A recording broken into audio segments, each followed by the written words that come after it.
Je cède la parole à Monsieur le chef de l'opposition officielle. Monsieur le Président, hier, j'étais avec plusieurs collègues des deux côtés de la Chambre à un forum extrêmement important, Laval, Couronne-Nord, sur les problèmes de congestion, sur le fait que la vie québécoise aujourd'hui, pas seulement sur la Rive-Sud, à Québec ou sur l'île de Montréal, mais sur la Rive-Nord, c'est de perdre du temps dans sa voiture sans raison.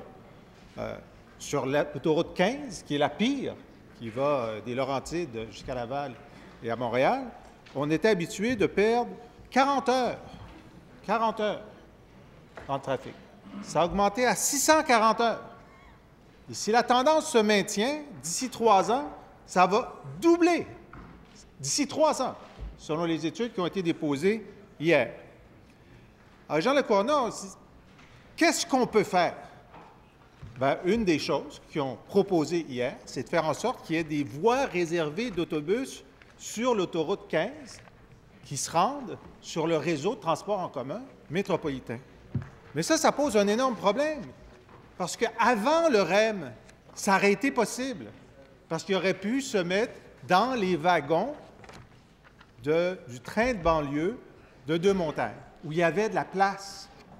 Mais là, maintenant, avec le REM, ces voies réservées de la 15 arriveraient dans des stations où c'est plein. Il y a plus de place.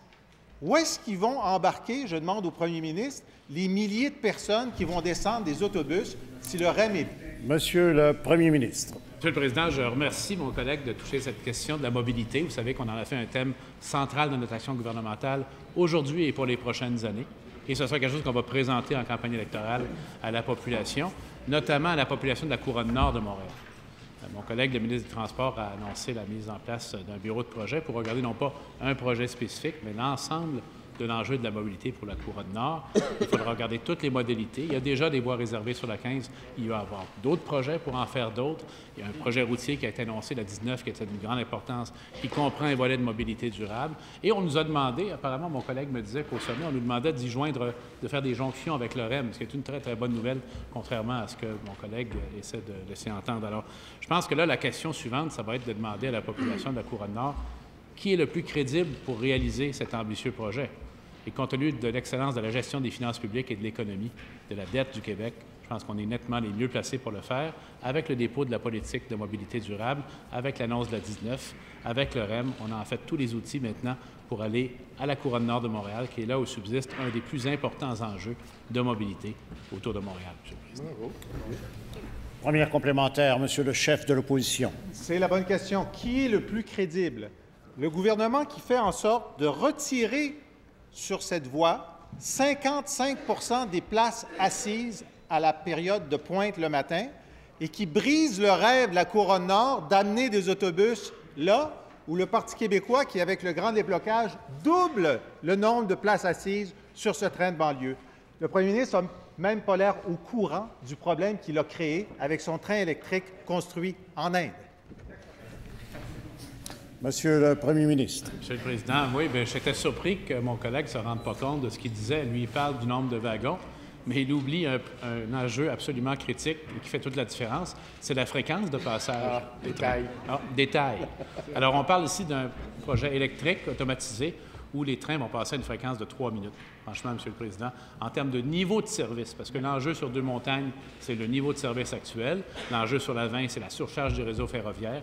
L'ajout du REM, de la fréquence de desserte, nous permet d'une part de mieux desservir la population, mais également de projeter vers l'avenir des liens supplémentaires vers la Couronne-Nord, notamment les Basses-Laurentides.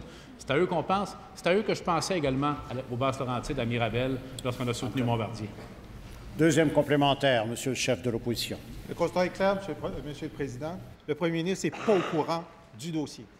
Il n'est pas au courant qu'en comptant toutes les fréquences à l'heure de pointe, son train électrique construit en Inde va enlever au total 55 de places assises. Le grand déblocage augmenterait de 100 le nombre de places assises. Il n'est pas au courant qu'il sera impossible de permettre aux gens du Nord de venir en autobus puis d'entrer dans un train électrique plein construit en Inde. Il n'est pas au courant. Monsieur le premier ministre. Je ne sais pas où son train à lui aurait été construit. Il n'y a pas d'argent pour une réponse. Étant donné qu'il n'y a pas d'argent, Monsieur le Président, il dit lui-même qu'il lui manque 3 milliards pour faire son projet. parce qu'il peut oublier la Caisse de dépôt dans son projet. Donc, il lui manque 3 milliards pour faire son projet et qui n'a pas du tout l'impact dont il parle pour les gens de la Couronne-Nord. Encore une fois, M. le Président, je suis déçu de voir le Parti québécois, encore une fois, tourner le dos à l'histoire. Ils l'ont fait pour le nucléaire à l'époque du choix de l'hydroélectricité. Ils le font alors qu'on lance le plus important projet de transport collectif, le plus moderne qu'on ait vu depuis le métro de Montréal. C'est quand même incroyable, mais c'est une habitude, semble-t-il. Alors nous, on va écouter les élus, on va travailler avec la RTM et on va arriver avec un plan très ambitieux qui regroupera plusieurs modalités, pas seulement une, pour donner aux gens de la Couronne-Nord la qualité de vie qu'ils demandent. Troisième complémentaire, Monsieur le chef de l'opposition. Le premier ministre peut parler du nucléaire ou des débats de 73. Ce qui va se passer dans 3 ans, c'est qu'il y a des milliers de résidents de la Couronne-Nord qui vont vouloir débarquer de leur autobus puis monter dans le REM, puis ça va être plein selon les prévisions actuelles de la Caisse. Il n'est pas au courant de ça. Je lui dis, il va empêcher le rêve des gens de la Couronne-Nord d'avoir un accès à Montréal. Est-ce qu'il va se réveiller puis se rendre compte que son REM, il nuit à la mobilité au lieu d'aider?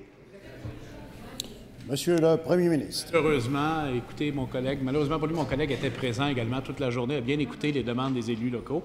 Mes collègues également d'Anaudière, le ministre responsable d'Anaudière était là.